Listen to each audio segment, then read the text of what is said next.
Graça e paz, meus queridos, bem-vindos a mais um culto da Igreja Batista Unida da Graça. Eu sou o pastor Abraão, é muito bom ter a sua companhia e nós vamos louvar ao Senhor neste momento, adorar a Ele, porque Ele é digno de todo louvor e toda adoração. Convido mais que você fique também para a ministração da palavra logo após os louvores. Iremos falar sobre correr atrás do vento. Será se você não tem corrido atrás do vento? Vai ser bem interessante, vamos investigar este tema bem importante para as nossas vidas, amém? Então fica aí com os louvores, convida a família e vamos adorar o Senhor neste momento.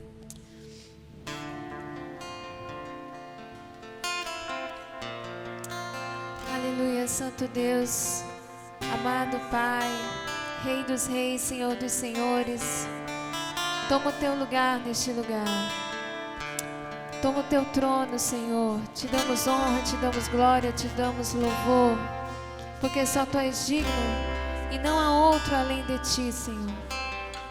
Seja adorado, seja exaltado para todos sempre, Senhor.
convido nessa hora a se entregar, a adorar mais e mais o Senhor. Que a presença dEle possa invadir o ambiente da sua casa. Que você seja envolvido pelo poder do amor do Senhor nesta hora. Amém. Louve juntamente conosco. Aleluia, Jesus.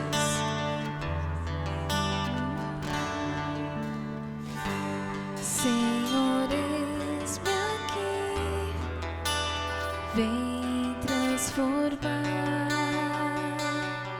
meu ser no fluir da graça que encontrei em ti.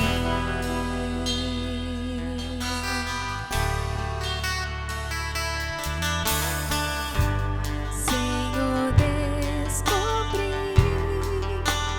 que as fraquezas que há em mim podem ser vencidas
Amém, amém, glória a Deus, louvores abençoados, glórias a Deus por isso. Amados, nós vamos ministrar a palavra do Senhor.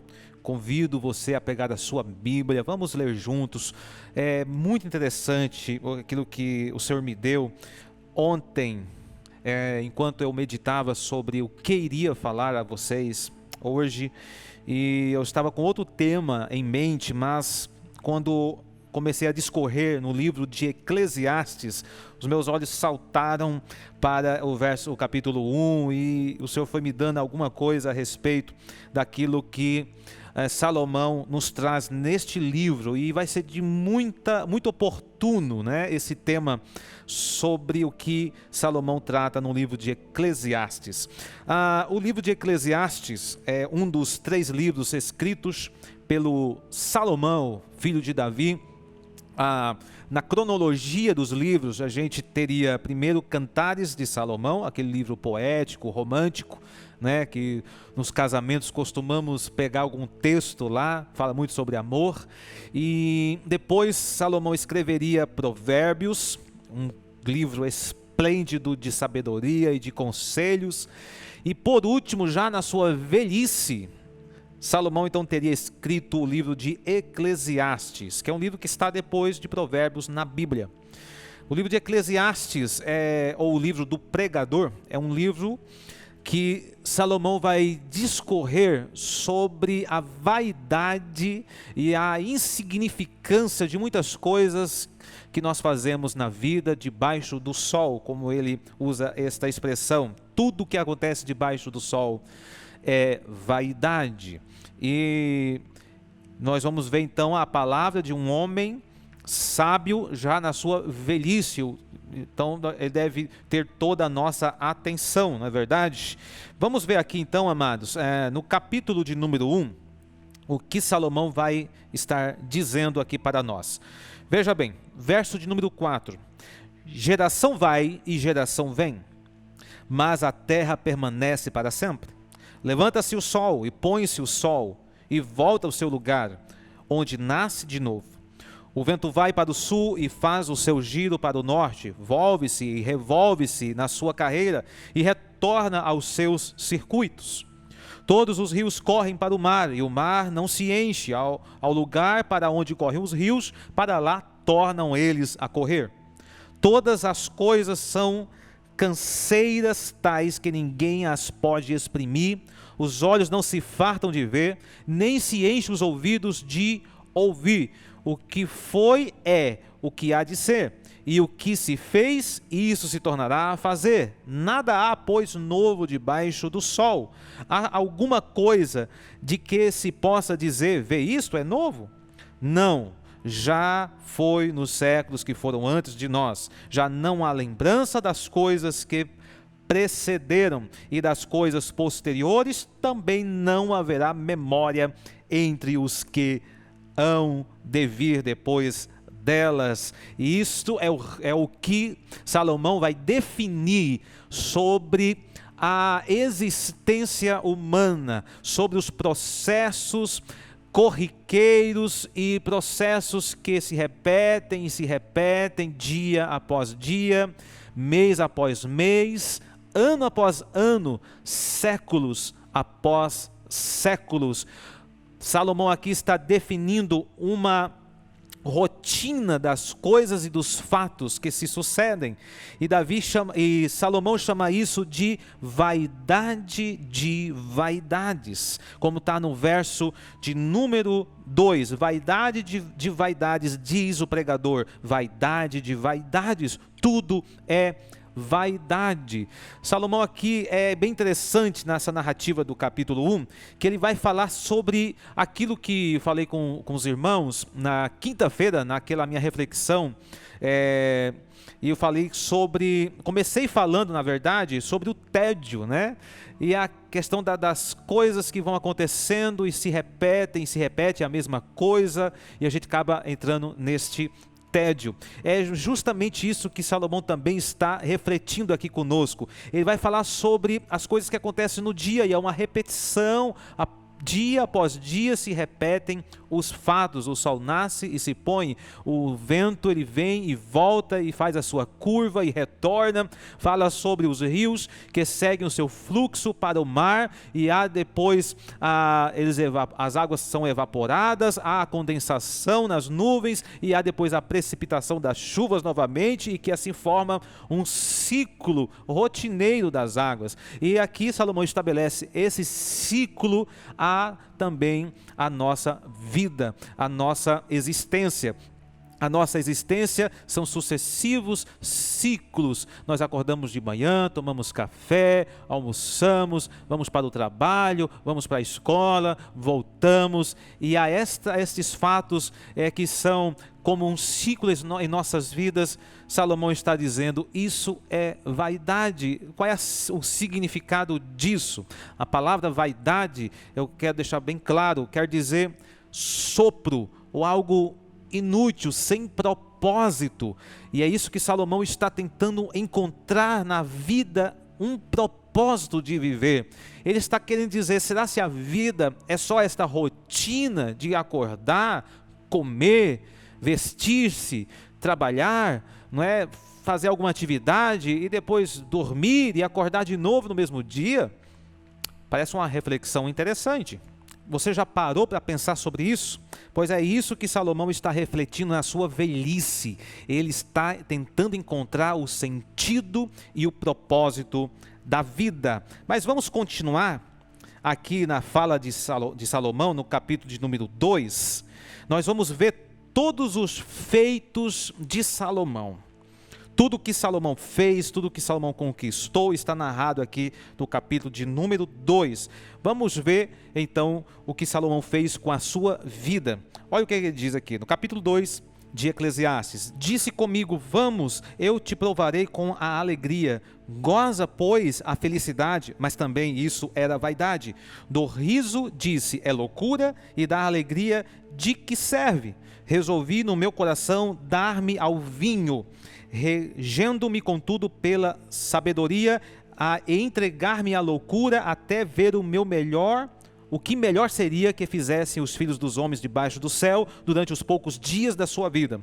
Empreendi grandes obras, edifiquei para mim casas, plantei para mim vinhas, fiz jardins, pomares para mim, e nestes plantei árvores frutíferas de toda espécie. Fiz para mim açudes, para regar com eles o bosque, em que reverdeciam as árvores. Comprei servos e servas, e tive servos nascidos em casa. Também possuí bois, ovelhas, mais do que possuíram todos os que antes de mim viveram em Jerusalém. Amontoei também para mim prata e ouro e tesouros de reis e de províncias. Provi-me de cantores e cantoras e das delícias dos filhos dos homens, mulheres e mulheres. Engrandeci-me e sobrepujei a todos os que vieram antes de mim em Jerusalém. Perseverou também comigo a minha sabedoria.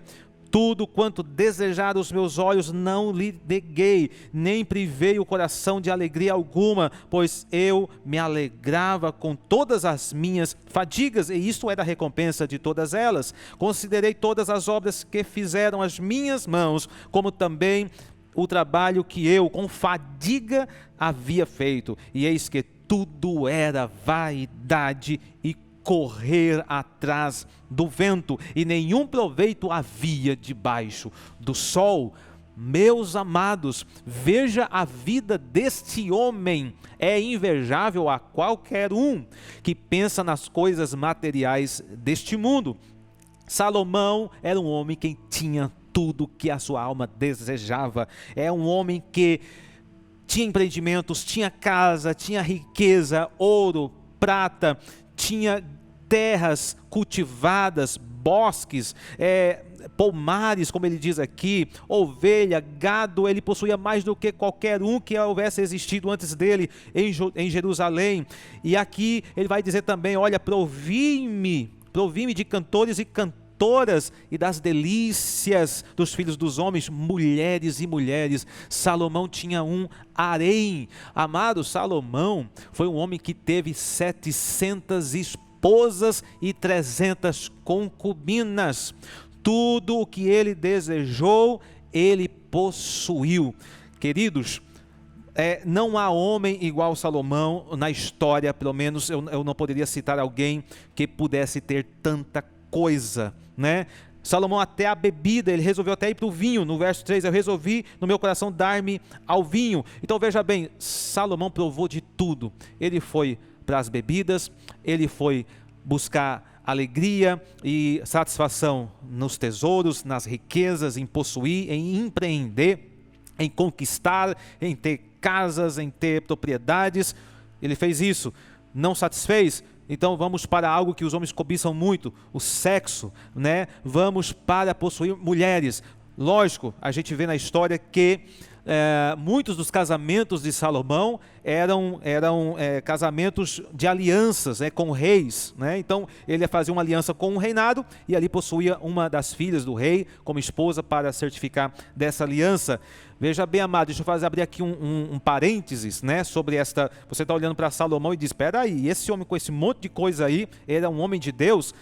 No 1 Reis, capítulo 11, nós temos a palavra do Senhor contradizendo essas ações de Salomão. A Bíblia vai dizer que Salomão se afastou do Senhor. Deus não aprovou essa atitude de Salomão de se aliançar a vários povos idólatras, povos pagãos, né, que adoravam outros deuses, eram idólatras, e Salomão se aliançou com esses povos e possuiu as mulheres, que Deus não aceitava isso, Deus não concordava com isso. E por causa deste pecado de Salomão, está lá em 1 Reis 11, o reino de Israel foi dividido por causa desse pecado, né? Então não vamos pensar que isso que Salomão fez era aceitável ao Senhor. Salomão estava em desobediência e pagou um preço muito alto por causa disso. Ele foi reprovado pelo Senhor. O reino de Salomão foi dividido com seus filhos, né? Reoboão se dividiu nas 10 tribos e as 2 tribos, Judá e Benjamim, contra as outras 10 tribos.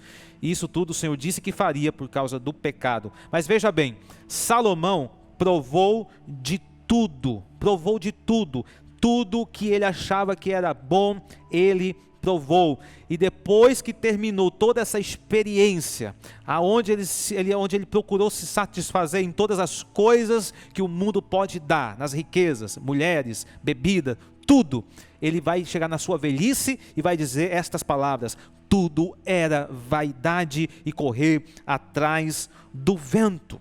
Tudo era vaidade, é correr atrás do vento. Que expressão é essa que Salomão está usando? Muito interessante. Salomão está dizendo: olha, não achei significado de vida nessas coisas, não encontrei sentido nem propósito, era como correr atrás do vento. Essa expressão nós usamos muito, né, nos nossos dias. Fulano está correndo atrás do vento. Correr atrás do vento é correr atrás de nada, é você trabalhar por algo que não vai lhe trazer retorno, não vai dar resultado, não vai prosperar. Isso é correr atrás do vento, e é isso que Salomão está aplicando aqui. Mas vejamos bem o que Salomão vai dizer ainda no capítulo 2, no verso de número 24. Alguém pode olhar então este pensamento de Salomão a respeito do que a vida pode oferecer? E alguém pode achar: então, peraí, é errado alegrar-se, é errado procurar se satisfazer nas coisas que a vida pode nos dar, né? É errado você, por exemplo, até casar e ser feliz com a sua esposa. É errado você ter um bom trabalho e ter um bom salário e se alegrar com aquilo que o dinheiro pode comprar. Isso tudo é errado? Não, não é isso que Salomão quer dizer. Vamos ver então o que está no verso de número 24. Olha a conclusão que Salomão está chegando aqui. Verso número 24, capítulo 2. Nada há melhor para o homem do que comer, beber e fazer que a sua alma goze o bem do seu trabalho. Ok? Salomão está deixando bem claro, todas essas coisas são boas e legítimas. Comer, beber, não é? E gozar de todo o seu trabalho, a sua alma gozar de todo o seu trabalho. No entanto, olha, esta palavrinha aqui, ela vai nos levar a um sentido mais profundo. No entanto, ou portanto, vi também, olha o que Salomão viu. Vi também que isto vem da mão de Deus. Aleluia! Este é o segredo. Salomão compreendeu que todas as boas coisas que podem trazer gozo à nossa alma vêm das mãos de Deus. Não é um mero fruto do nosso trabalho, não é algo que você corre e pega para você. Se você agir dessa maneira, você será infeliz. Mas quando passamos a olhar para todas as bem-aventuranças da vida, tudo aquilo de bom e aquilo de ruim que se vem para nós, que se atravessa no nosso caminho, e a gente passar a entender que aquilo vem das mãos de Deus, a gente começa então a entender um significado e um propósito para as nossas vidas, e que Deus é quem está no controle de tudo. Olha o verso de número 5. Pois separado de quem? Separado de Deus, quem pode comer ou quem pode alegrar-se? Separado de Deus, como alguém pode se satisfazer? Como alguém pode se alegrar? Como alguém pode estar bem longe de Deus?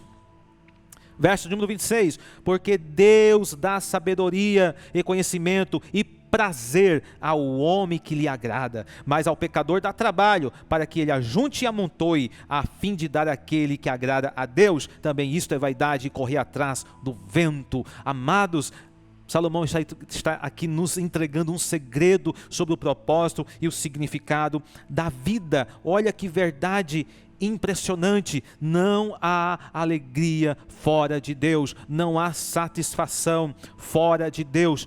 Tudo que você faz fora de Deus é correr atrás do vento. É correr atrás do vento. Só Deus pode nos satisfazer a alma. Amados, correr atrás do vento. Correr atrás do vento. Quantas pessoas estão correndo atrás do vento? Elas buscam e não encontram. Elas correm, mas não acham, ou seja, não conseguem encontrar aquilo que satisfaz verdadeiramente a sua alma. Correr atrás do vento é correr atrás daquilo que não temos, esquecendo de agradecer por aquilo que temos. Correr atrás do vento é alguém que está pensando que pelo fato de granjear, de conquistar e de conseguir alguma coisa material nesta vida, isso vai lhe trazer satisfação, e ele esquece de agradecer por aquilo que ele já possui, por aquilo que Deus já lhe deu. Isto é correr atrás do vento. Correr atrás do vento é quando tudo que você faz é pensando em você mesmo. Correr atrás do vento é um ciclo. É um ciclo onde tudo que você faz, todas as suas intenções, elas vão e você tem a intenção de que aquilo volte para você mesmo. Ou seja, é uma pessoa que vive em função de si próprio, é uma pessoa egoísta, é uma pessoa que está buscando apenas a sua própria satisfação, o seu próprio prazer, custe o que custar, e nem que seja por cima da família, nem que seja por cima dos amigos, nem que seja passando por cima de todo mundo, nem que seja através da mentira, não importa, ele quer conquistar, ele quer mostrar para todo mundo que ele subiu, que ele cresceu, que ele prosperou, que ele avançou. Amados, isso é correr atrás do vento, porque você está fazendo tudo para você mesmo, tudo para agradar a você mesmo, tudo para satisfazer a você mesmo, e no fim dessa sua labuta, e no fim dessas suas tentativas, você vai perceber que tudo isso era vazio, era insignificante, era sem propósito, não lhe trouxe prazer, não lhe trouxe satisfação, a sua alma ainda está vazia, você ainda está vazio por dentro, e a sua família está destruída, e você perdeu os amigos, e você perdeu tudo. Amados, que coisa horrível! É isso que Salomão está dizendo, é vaidade. Um homem, uma mulher que corre atrás das coisas dessa vida apenas pela satisfação em si, ele está correndo atrás do vento. Ele está correndo atrás do vento. A gente fica dando volta em torno de nós mesmos, a gente coloca nós no centro e ficamos dando volta em torno de nós mesmos, e isso não tem sentido. Isso não tem propósito, isso não tem sentido. É por isso que as pessoas depois entram em depressão, elas ficam depressivas, porque só olham para você, estão olhando para elas mesmas, elas estão correndo em volta delas mesmas. Deus não nos fez para isso. Deus nos deu um destino. Deus nos deu um propósito. Quando você passa a entender esta verdade e passa a olhar para Deus, você sai desse ciclo vicioso em torno de você mesmo, que é correr atrás do vento. Você sai desse ciclo e passa a caminhar para um alvo, ou seja, agora a sua vida ganha um propósito, sua vida agora ganha um sentido, ganha um significado. Você entende que você não foi feito meramente para ser uma pessoa que busca prazeres nesta vida, que busca se satisfazer nesta vida, mas que há algo muito mais além de tudo isso. Aleluia. Foi C.S. Lewis, escreveu. C.S. Lewis chegou ao seguinte entendimento. Ele diz que o fato desse mundo não nos satisfazer é a evidência de que fomos feitos para outro mundo. O fato de este mundo não nos satisfazer, não preencher a nossa alma, é a evidência de que não somos daqui. Nós temos um espírito, meu querido. Esse espírito veio de Deus, foi dado por Deus, e ele anela voltar para Deus. É o alvo, é o propósito da nossa vida, buscar a Deus e nos satisfazer em Deus. Há algo em nós que o mundo não pode preencher, nem pode dar sentido.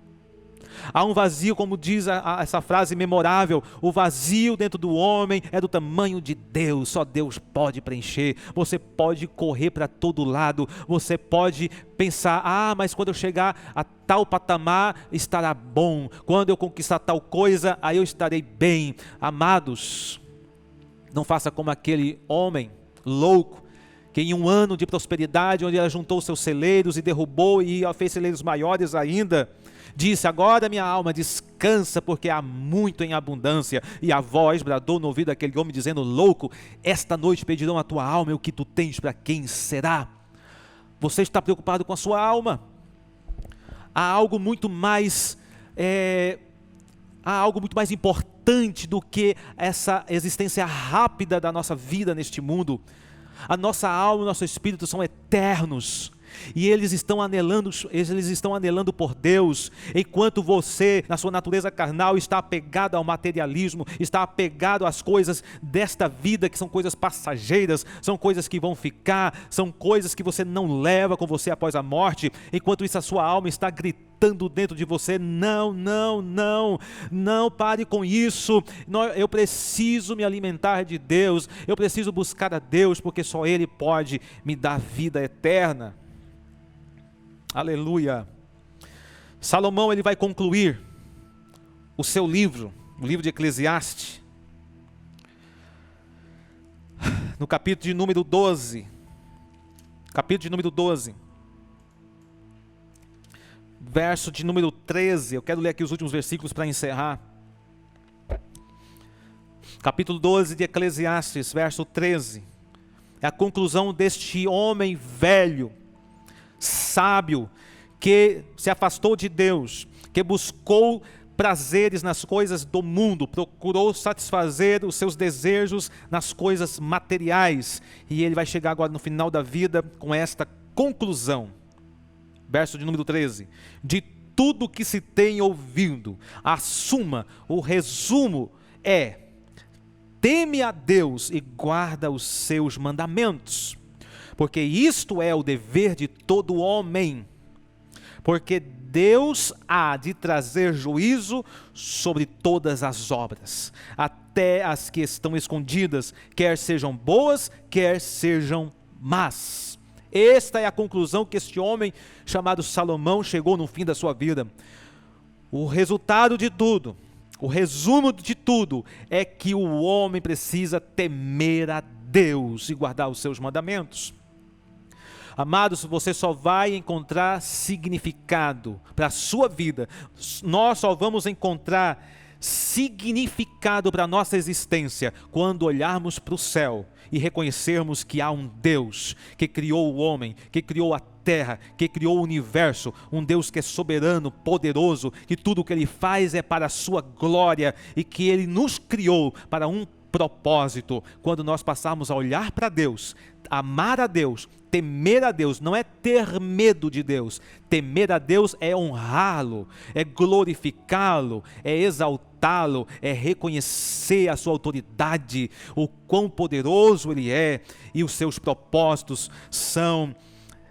os seus propósitos não podem ser interrompidos. Quando nós passamos a olhar para este Deus e glorificá-lo, a nossa alma então encontra paz e encontra significado, encontra vida, encontra a satisfação. Amém? E o entendimento de Salomão é que tema a Deus, porque um dia teremos que prestar contas a este Deus. Um dia estaremos frente a frente com Deus e precisaremos prestar contas. Amados, nós devemos ter os nossos olhos voltados para a eternidade. Nós não somos meros produtos biológicos, nós não somos apenas um corpo formado de células, mas somos um espírito, uma alma pensante. O poder que o homem tem de pensar, criar, avaliar os valores, os princípios, né? Isso, a ciência não tem como colocar isso num laboratório e pesquisar isso e achar algum sentido para estes fatos que eu acabei de dizer. O fato do homem ser um ser pensante, o fato de um homem ter valores, o fato de um homem acreditar em valores, em princípios, isto a biologia não pode criar. A evolução não pode criar valores. A evolução pode explicar como um organismo evolui, mas ela não pode explicar como valores surgem e aparecem no contexto humano. Isto, amados, é a natureza gritando para nós a existência de um Criador, a existência de um grande arquiteto que criou o homem à sua imagem, sua semelhança, para que o homem também administrasse as coisas criadas, mas o pecado nos afastou deste propósito, o pecado nos desviou deste alvo, e portanto, meus amados, nós precisamos voltar a esta verdade, voltar a enxergar a Deus desta maneira. E encerrando aqui, eu quero só ler aqui o verso de número 8, que diz o seguinte: ainda que o homem viva muitos anos, regozije-se em todos eles, contudo deve lembrar-se de que há dias de trevas, porque serão muitos, tudo quanto sucede é vaidade. Ou seja, o outro entendimento que Salomão chegou é a esse, que o homem, ele pode ter muitos dias de gozo e de alegria, mas deve lembrar-se de que haverá dias de trevas, haverá dias difíceis, haverá dias em que o sol aparecerá nublado, em que não haverá brilho, em que não haverá alegria. Mas a palavra do Senhor diz o seguinte: o choro pode durar a noite inteira, mas a alegria vem pelo amanhecer. Isso quer dizer que tão certo como após uma noite escura haverá um amanhecer, o choro também terá o seu fim e haverá um dia de alegria, haverá um arraiar de alegria. Então o choro não dura a vida toda, haverá também alegria. Amém, meus amados? Olha, eu quero terminar dizendo isso aqui, enfocando esta verdade que para mim foi o que me impactou enquanto eu refletia nesse texto. Pare de correr atrás do vento. Pare de ficar olhando apenas para o seu próprio umbigo. Quando nós passarmos a olhar para os outros, quando você, marido, passar a olhar para os seus filhos, olhar para a sua esposa, olhar para as outras pessoas, procurar fazer o bem, sem ver a quem, sem olhar apenas para o resultado, sem ser egoísta. Quando você, esposa, passar a olhar para os seus filhos, para o seu marido, olhar para os seus amigos, para a igreja, para as pessoas que estão à nossa volta, quando nós passarmos a olhar para Deus acima de tudo, como diz o mandamento, o resumo de toda a lei: ame ao Senhor teu Deus com todo o teu coração, com toda a tua força, com toda a tua alma, e ao próximo como a si mesmo. Você não está percebendo que o Senhor está nos apontando o segredo da satisfação, o segredo da paz e da alegria? É parar de olhar para nós mesmos, é parar de querer ser Deus e passar a reconhecer que o nosso Deus está nos céus. Amados, te convido a você fazer isso na sua vida. Pare de ser ambicioso, pare de querer buscar a satisfação como um fim em si mesma. Pare disso, pare de dar voltas em torno de você mesmo e comece a caminhar para Jesus, e comece a enxergar Jesus, e comece a ver um propósito e um alvo na sua vida. A sua vida vai passar a ter sentido, vai passar a ter significância, você vai encontrar propósito. A minha vida é que, o meu propósito é que com a minha vida eu possa tocar outras pessoas, assim como Paulo dizia, olha, por quanto a mim, eu gostaria de estar com Cristo, eu gostaria de morrer hoje mesmo e estar com Cristo, esse seria o prazer maior da minha alma. Mas de outro lado, encontro o desejo também de ficar para que através do meu ministério eu alcance os meus irmãos, eu alcance mais pessoas. Veja, amados, em nenhum momento Paulo está olhando para si mesmo, em nenhum momento Paulo está procurando a sua própria satisfação, mas quando nós deixarmos de procurar a nossa própria satisfação, aí nós a encontraremos. Você entende? É aquilo que Jesus Cristo falou: aquele que busca a sua vida, perdê-la. Aquele que busca guardar a sua vida, perdê-la. Mas aquele que perder a sua vida por mim, acha-la. Ou seja, aquele que está buscando vida, aquele que está buscando se satisfazer, aquele que está buscando para si satisfação e alegria, ele vai perder tudo isso. Mas quando nós paramos de buscar estas coisas para nós mesmos e passamos a olhar para Cristo, passamos a olhar para Deus, passamos a olhar para as outras pessoas, passamos a olhar para fora de nós, então encontramos a vida. Então encontramos sentido, encontramos significado, encontramos a importância e a sua alma é preenchida. Amém? Não posso me estender mais. Que Deus abençoe a sua vida, que você possa ter sido tocado por esta palavra. Não deixe a sua vida virar uma ciranda, não é? Um ciclo apenas em torno de você mesmo. Não permita isso, em nome de Jesus. Vamos caminhar para o alvo, vamos marchar, vamos avançar para o alvo que é Cristo Jesus, autor e consumador da nossa fé. Amém, meus amados? Vamos orar. Espero muito em breve estarmos juntos, reunidos, cultuando ao Senhor.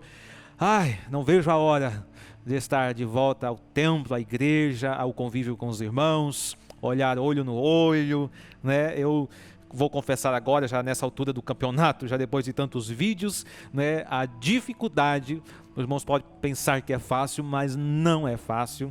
Amados, falar com um celular não é fácil. Ainda bem que o aparelho que eu estou gravando aqui, ele tem duas câmeras, e tem um LEDzinho embaixo, então eu olho assim nas duas câmeras e penso que é o rosto de alguém, é os dois olhos e o nariz ali. Mas, irmãos, é difícil, eu tenho que me esforçar muito, né, para falar para um aparelho. Acho que o ser humano não foi criado para isso, não dá certo não. A gente tem que falar para as pessoas. Eu gosto do calor humano, eu gosto de falar olhando nos olhos das pessoas, e estou com muita saudade, né, de que esse momento volte. Amém? Então vamos orar. Vamos agradecer a Deus por mais um dia, por esta semana, e que o Senhor possa estar abençoando a sua casa em nome de Jesus. Amém? Fecha seus olhos. Ó Deus, ó Pai, como é bom, Senhor, crer que há um Deus que governa e que controla todas as coisas. Como a minha alma, Senhor, pode descansar diante desta verdade, que não vivo para mim mesmo, mas que vivo para o Senhor, que o Senhor é o autor da minha vida, o Senhor me criou, o Senhor me gerou, o Senhor que me deu fôlego de vida, e o Senhor que também gerou vida no meu espírito, para que eu possa habitar contigo eternamente. Ó Deus, eu intercedo pela vida dos teus filhos, daqueles que me ouvem, que me assistem neste momento. Pai, que haja esta consciência, Senhor, em cada coração. Ó Deus, que nós possamos parar de estar correndo atrás do vento, Senhor. Que nós possamos parar com isso, parar, Senhor, de olhar apenas para nós mesmos, buscando satisfação própria. Ó Deus, que nós possamos encontrar alegria em Ti, que nós possamos encontrar razão de viver em Ti, Senhor. Que a nossa alma possa se alegrar com a Sua presença. Ó Deus, que a Tua presença seja real nas nossas vidas, que cada um daqueles que me ouvem, Senhor, possa encontrar sentido e propósito em Ti, Senhor, que eles possam ter essa experiência de alma, essa experiência no íntimo, Senhor, em nome de Jesus, é o que eu te peço e te agradeço. Amém e amém. Que Deus abençoe sua vida em nome de Jesus.